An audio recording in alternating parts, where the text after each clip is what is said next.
Welcome to polytechnic classes. मैं हूं गुफराना।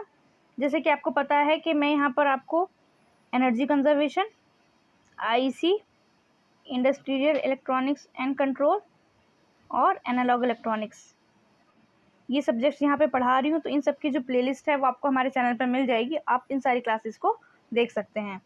तो फ्रेंड्स, यहाँ पे हमारे जो है मोस्ट इंपॉर्टेंट क्वेश्चन की जो MCQ सीरीज चल रही है।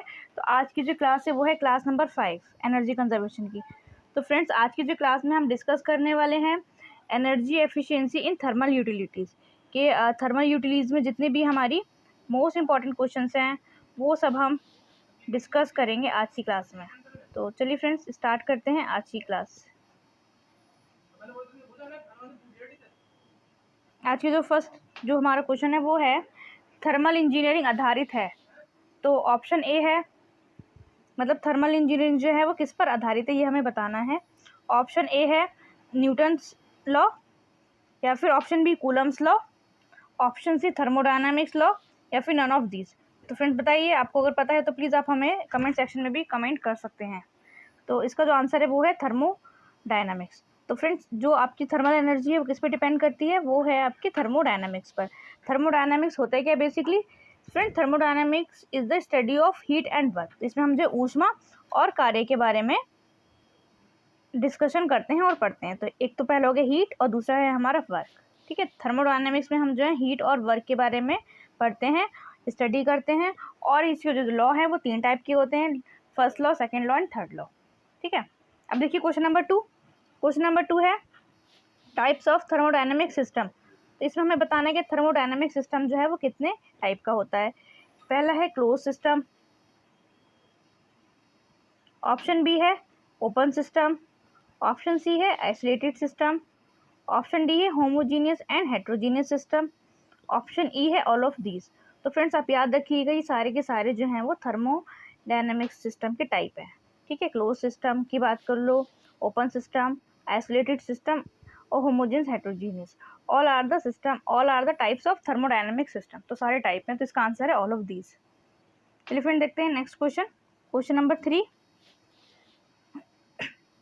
1 BTU कितने जूल के बराबर है? तो फ्रेंड्स, यहाँ पे जो BTU है, BTU है यहाँ पे ब्रिटिश थर्मल यूनिट। ठीक है, ब्रिटिश थर्मल यूनिट। तो होती क्या है फ्रेंड्स? बेसिकली ये जो है ब्रिटिश थर्मल यूनिट जो है वो हीट की यूनिट होती है। जैसे कि आपने देखा होगा मात्रक है ये। ठीक है, किसका? हीट का, ऊष्मा का मात्रक है BTU। तो ठीक है, हमें बताना है कि 1 BTU कितने हमारे उसके जूल के बराबर होता है। तो ऑप्शन ए है 1000 जूल, ऑप्शन बी है 250 जूल,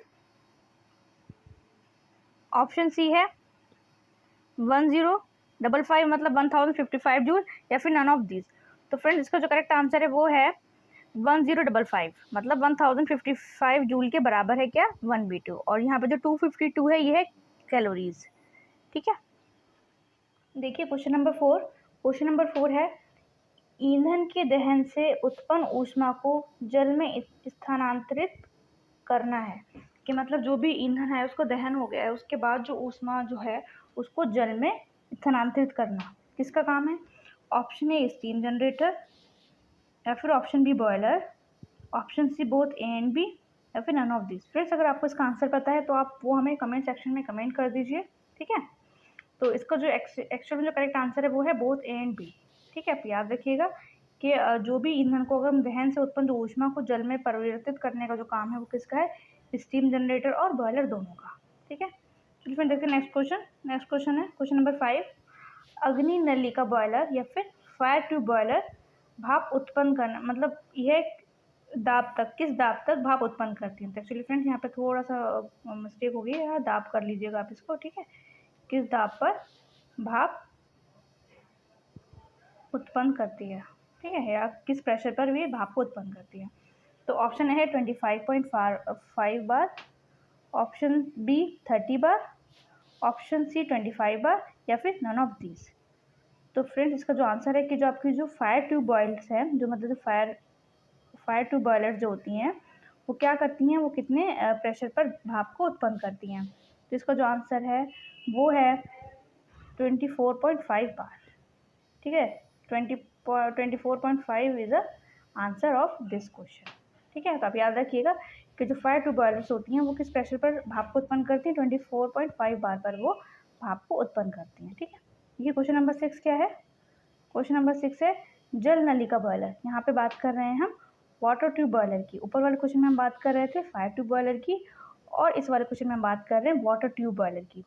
तो वाटर ट्यूब बॉयलर किस दाब तक भाप उत्पन्न करती है, मतलब किस प्रेशर तक जो है वो भाप को, ठीक है, स्टीम को उत्पन्न करती हैं।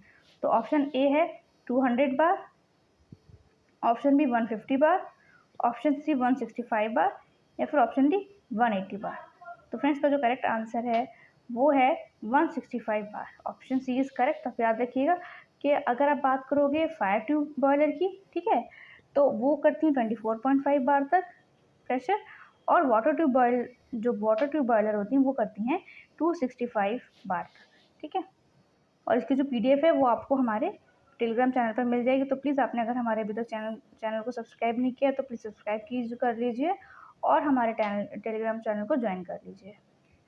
ये क्वेश्चन नंबर 7, लंकाशायर बॉयलर का सामान्य कार्य दाब कितना है। तो आपको बताना है क्या, जो लंकाशायर जो बॉयलर होता है उसका सामान्य कार्य दाब मतलब कितना है। ठीक है, कार्य दाब, इसमें प्रेशर के बारे में बात करें हम, तो ऑप्शन ए है 20 बार, ऑप्शन बी है 10 बार, ऑप्शन सी है 25 बार, या फिर ऑप्शन डी 15 बार। तो फ्रेंड्स का जो करेक्ट आंसर है वो है ऑप्शन डी 15 बार। ये भी आप याद रखिएगा कि जो लंकाशायर बॉयलर होती है उसका जो कार्य दाब होता है वो 15 बार होता है।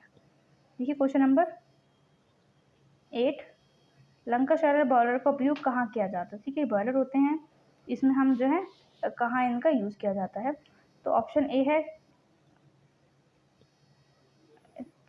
चीनी मिलों में, ऑप्शन बी है रासायनिक उद्योगों में, या फिर बोथ ए एंड बी, या फिर नन ऑफ दिस। तो फ्रेंड्स याद रखिएगा जो लंकाशायर बॉयलर होते हैं उनका यूज़ हम जो है चीनी मिलों और रासायनिक उद्योगों दोनों में करते हैं, तो इसलिए option both A and B. ठीक है, याद रखिएगा कि लंकाशायर बॉयलर का यूज़ जो है वो हम चीनी मिलों में भी करते हैं और रासायनिक उद्योगों में भी करते हैं। देखिए क्वेश्चन नंबर 9, क्वेश्चन नंबर 9 है बेबकॉक और विलकॉक्स बॉयलर कौन से बॉयलर है। तो ऑप्शन ए है अग्नि नली का बॉयलर है वो, या फिर ऑप्शन बी जल नली का बॉयलर है, या फिर दोनों ए एंड बी, या फिर इनमें से कोई नहीं। तो आपको बताना है कि जो बेबकॉक है और विलकॉक्स है वो कौन से बॉयलर। तो फ्रेंड्स का जो आंसर है वो है ऑप्शन बी जल नली का बॉयलर। तो ये वाटर ट्यूब बॉयलर्स होते हैं। ठीक है, याद रखिएगा बेबकॉक और विलकॉक्स। देखिए क्वेश्चन नंबर 10, क्वेश्चन नंबर 10 है बेबकॉक और विलकॉक्स बॉयलर की क्षमता कितनी होती है। तो आपको इसमें बतानी कि इनकी क्षमता जो है वो कितनी है। तो इनकी क्षमता को आप अगर बताएंगे तो ऑप्शन ए है 60 to 80%,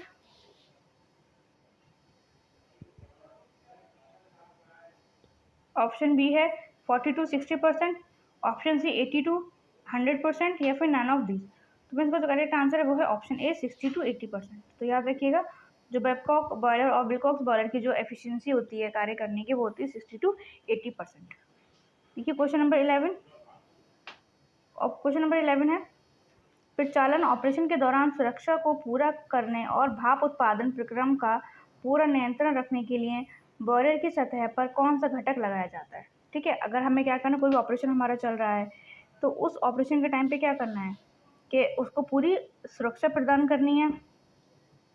ठीक है, भाप उत्पादन प्रक्रम में पूरा नियंत्रण रखने के लिए बॉयलर की सतह पर कौन सा घटक लगाया जाए। तो ऑप्शन ए है ईंधन लगाएंगे हम, या फिर जल नलिका, अग्नि नलिका, या बॉयलर आरोपिक बॉयलर माउंटिंग। इसका जो करेक्ट आंसर वो है ऑप्शन डी बॉयलर आरोपिका। तो हम क्या करते हैं, बॉयलर माउंटिंग को लगाते हैं, किस लिए लगाते हैं कि प्रचार ऑपरेशन के दौरान जितनी भी हमें सुरक्षा देनी होती है, या फिर भाप उत्पादन की प्रक्रम के लिए पूरा कंट्रोल रखने के लिए। ठीक है, ये 2-3 बातें याद रखिएगा कि हमें क्या करना है, इन सारी चीज़ों का ध्यान रखना है कि हमें क्या करना है। तो ऑपरेशन का ध्यान रखना है, ऑपरेशन सुरक्षा का, और भाप उत्पादन प्रक्रम का पूरा कंट्रोल रखने के लिए। तो या हम किसका यूज़ करते हैं, हम करते हैं यूज़ बॉयलर आरोपिक या बॉयलर माउंटिंग का। ठीक है, ये इसका करेक्ट आंसर है।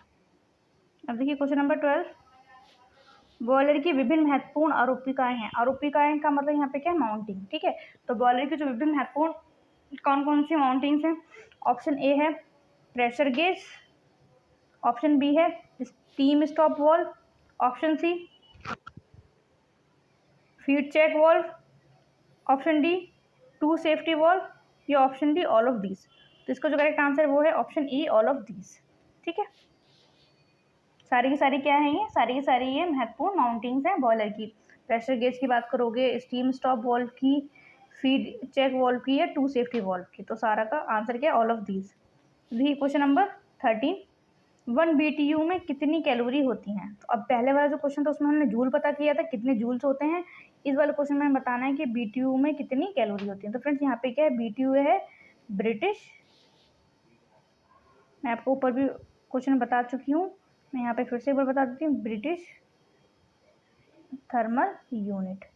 और ये है क्या, basically this is a unit of heat. ये हुई हीट का मात्रक है, ऊष्मा का मात्रक होता है BTU। और BTU क्या है, BTU is a unit of heat, British thermal unit. तो बताना कि एक BTU में कितनी कैलोरी होती हैं।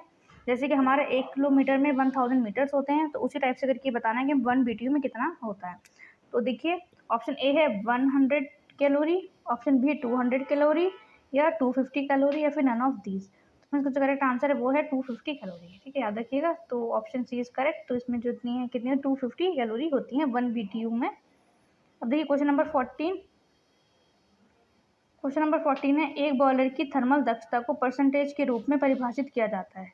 तो कोई बॉयलर है उसकी जो है थर्मल एफिशिएंसी को किस परसेंटेज के रूप में परिभाषित किया जाता है। ऑप्शन ए है ऊष्मा इनपुट आउटपुट, ऑप्शन बी है ऊष्मा आउटपुट तथा पावर, या फिर ऑप्शन सी ऊष्मा इनपुट, या फिर नन ऑफ दीज, मतलब इनमें से कोई नहीं। तो फ्रेंड्स का जो करेक्ट आंसर वो है ऊष्मा इनपुट। तो याद रखिएगा किसी भी बॉयलर की जो हम बताते हैं, ठीक है, थर्मल दक्षता को, तो उसको ऊष्मा इनपुट के रूप में परिभाषित किया जाता है परसेंटेज के फॉर्म में।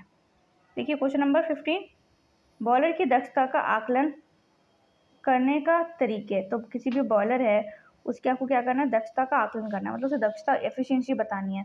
तो ऑप्शन ए डायरेक्ट मेथड के थ्रू आप बता सकते हो, या फिर प्रत्यक्ष मेथड, इनडायरेक्ट मेथड, या फिर बोथ ए एंड बी, या फिर नन ऑफ दिस। तो फ्रेंड्स का जो करेक्ट आंसर है वो है बोथ ए एंड बी। हम क्या करते हैं, किसी भी बॉयलर की दक्षता का आकलन डायरेक्ट और इनडायरेक्ट मेथड के थ्रू कर सकते हैं। तो आंसर है सी, बोथ ए एंड बी। देखिए क्वेश्चन नंबर 16, बॉयलर के संचालन में क्या नहीं करना चाहिए। तो देखिए याद है कि क्या नहीं, अगर बॉयलर का ऑपरेशन किया जाए तो उसमें क्या नहीं करना है। ठीक है, नहीं करना है। तो ऑप्शन ए है बॉयलर का सम्मान करें, ये खतरनाक हो सकता है, ये करोगे आप डेफिनेटली। ठीक है, ये तो करना ही चाहिए, बॉयलर का सम्मान करना ये खतरनाक हो सकता है। ठीक है, तो ये तो हम करेंगे। ऑप्शन बी उचित संचालन और या प्रतिकूल परिस्थितियों के लिए बॉयलर को रोजाना निरीक्षण करना, ये भी डेफिनेटली करना चाहिए। ठीक है, क्या करना है हमें उसका, लेकिन हमें यहाँ पे क्लिक करना है क्या नहीं करना है। तो ये तो हमें करना ही है। तो ठीक है, ये भी गलत हो गया हमारा, ये भी गलत हो गया। वैसे करना चाहिए बट क्वेश्चन के फॉर्म में हमें देखेंगे तो ये क्वेश्चन के अकॉर्डिंगली सही नहीं है। कभी भी बॉलर को अनअटेंडेंट छोड़ देना, इनमें से कोई नहीं है। तो कभी भी बॉलर को अनअटेंडेंट नहीं छोड़ना चाहिए। ठीक है, तो हमें ये तो बिल्कुल भी नहीं करना चाहिए। ठीक है, ये बहुत हार्मफुल हो सकता है तो उसके लिए। ठीक है, तो ऑप्शन सी इज करेक्ट। अब देखिए क्वेश्चन नंबर 17, भट्टी में ऊर्जा संरक्षण कैसे करें। तो कोई भी भट्टी है उसमें क्या करना है, ऊर्जा का संरक्षण करना है। तो ऑप्शन ए है सही ही ऊष्मा वितरण। ठीक है, सही ऊष्मा वितरण करें संरक्षण के लिए, या फिर बॉयलर को संचालित करने के लिए अयोग्य कर्मियों को अनुमति देना। ठीक है, मतलब जो भी अनस्किल्ड मैन है उनको काम पे लगा देना। ऑप्शन सी किसी भी भट्टी को लंबे समय तक बिना निगरानी छोड़ देना। ऑप्शन डी उपयुक्त में से कोई नहीं। तो फ्रेंड्स का जो करेक्ट आंसर है वो है ऊष्मा सही वितरण। तो आप अगर ऊष्मा का सही से वितरण करोगे तो वो आप क्या कर सकते हो, एनर्जी कंजर्वेशन कर सकते हैं भट्टी में। तो ठीक है, ऑप्शन 18, भट्टी के संचालन में क्या करना चाहिए। तो देखिए पहला क्वेश्चन है, सॉरी 18 क्वेश्चन है हमारा, भट्टी के संचालन में क्या करना चाहिए। तो ऑप्शन ए है कभी भी किसी अन्य सीमा स्विच या नियंत्रण दाब को नियंत्रित करता है, या फिर बॉयलर को, ऑप्शन बी बॉयलर को संचालित करने के लिए अयोग्य को अनुमति देना। ठीक है, कोई भी अनस्किल्ड मैन है उसको हम क्या करें, अनुमति दे दें कि वो उसको बॉयलर को ऑपरेट करे। ऑप्शन सी है निरीक्षण के एक वैध प्रमाण पत्र के बिना एक भट्टी का संचालन करना, कि आपके पास कोई भी डॉक्यूमेंटेड नहीं है और उसके बाद भी आप क्या कर रहे हो, उसको ऑपरेट कर रहे हो। या फिर ऑप्शन डी ज्वलनशील वस्तुओं को भट्टी से दूर रखना। तो फ्रेंड देखिए हमें क्या करना है, ये तो सारी चीज़ें हैं, बट हमें जो करना है वो है ज्वलनशील वस्तुओं को भट्टी से दूर रखना है। तो ऑप्शन डी यहाँ पे करेक्ट हो जाएगा। अब देखिए क्वेश्चन नंबर 19, 1 kWh में कितनी किलो कैलोरीज होती हैं। तो यहाँ पे बताना है आपको कि 1 kWh में कितनी किलो कैलोरीज होती हैं। तो ऑप्शन ए देखिए 800 किलो कैलोरीज, या फिर B 860 kilo calories, option C 1000 kilo calorie, option D 500 kilo calorie. तो फ्रेंड्स इसका जो करेक्ट आंसर है वो है ऑप्शन बी 860 किलो कैलोरी। याद रखिएगा। तो वो हमेशा 1 kWh में 860 किलो कैलोरीज होती हैं। तो फ्रेंड देखिए question number 20, metric ton of oil equivalent is equal to, मतलब क्या है 1 मीट्रिक टन ऑफ ऑयल जो है कितने के बराबर होता है, 10 × 10⁶ किलो कैलोरी, या फिर option B 10 × 10⁵ kilo calorie, option C 10 × 10⁸ kilo calorie, या फिर नन ऑफ दिस। तो फ्रेंड्स का जो करेक्ट आंसर है वो है ऑप्शन ए 10 × 10⁶ किलो कैलोरीज। तो फ्रेंड्स ये आज की जो मोस्ट इंपॉर्टेंट क्वेश्चन थे वो कंप्लीट हो गए हैं, और अब जो नेक्स्ट क्लास होगी उसमें भी मैं आपके कुछ मोस्ट इंपॉर्टेंट क्वेश्चन लेकर आऊँगी। तो फ्रेंड्स इस चैनल को सब्सक्राइब कीजिए अगर आपने सब्सक्राइब नहीं किया है, और ज़्यादा से ज़्यादा शेयर करिए। Thank you.